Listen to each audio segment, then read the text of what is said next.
ये डिक्टेशन 100 शब्द प्रति मिनट से लिया जा रहा है। स्टार्ट करेंगे 2 सेकंड में। स्टार्ट। गिरगिट की तरह रंग बदलते चीन को यह जवाब देकर भारत ने अपनी आक्रामकता को ही रेखांकित किया कि उसे 1959 के उसके प्रस्ताव वाली वास्तविक नियंत्रण रेखा न तो पहले स्वीकार थी और न अब है। यह आक्रामकता आपसी संवाद के साथ साथ सैन्य मोर्चे के स्तर पर भी बनाए रखनी होगी। ठीक वैसे ही जैसे यह कहकर बयान की गई थी कि यदि चीनी सैनिकों ने सीमा पर छेड़छाड़ करने की कोशिश की तो भारतीय सैनिक गोली चलाने में हिचकेंगे नहीं।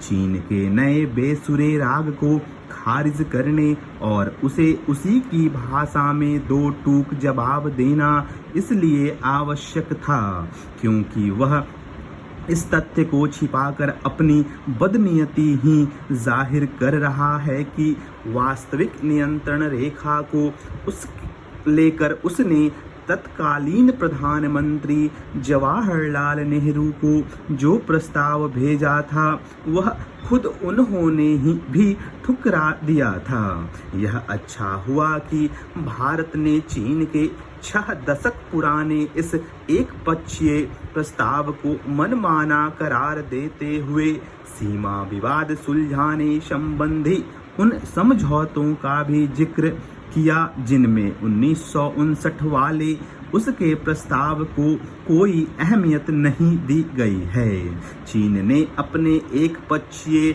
और अमान्य करार दिए गए प्रस्ताव का उल्लेख करके यही संकेत दिया है कि वह आसानी से मानने वाला नहीं है।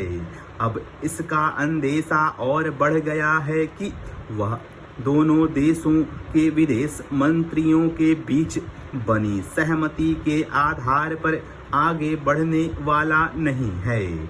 ऐसे में भारत के लिए यह आवश्यक है कि वह कोर कमांडर स्तर की पिछली बातचीत में जो सहमति बनी थी दोनों देश सीमा पर और अधिक सेनाएं नहीं भेजेंगे उससे खुद को बंधा हुआ मानकर न चले।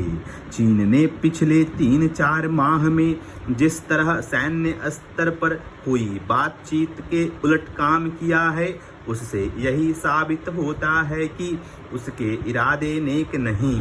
उस पर एक क्षण के लिए भी भरोसा नहीं किया जाना चाहिए। वैसे भी धोखेबाजी उसकी पुरानी आदत है। अब तो वह इस मुगालते से भी ग्रस्त है कि हर मामले में दुनिया को उसी की बात को सही मानना चाहिए। ऐसा तभी होता है जब कोई देश अपनी ताकत के घमंड में चूर हो जाता है। चीन के अड़ियलपन को देखते हुए उसके समक्ष यह स्पष्ट करने की जरूरत है कि यदि वह पुराने समझौतों को महत्व देने से इनकार करेगा तो फिर भारत के लिए भी ऐसा करना संभव नहीं रह जाएगा। यदि चीन लद्दाख और अरुणाचल पर अपना दावा जताना नहीं छोड़ता है तो फिर भारत के लिए भी यही उचित होगा कि वह तिब्बत को लेकर उसके साथ हुए समझौते को खारिज करने के लिए आगे बढ़े।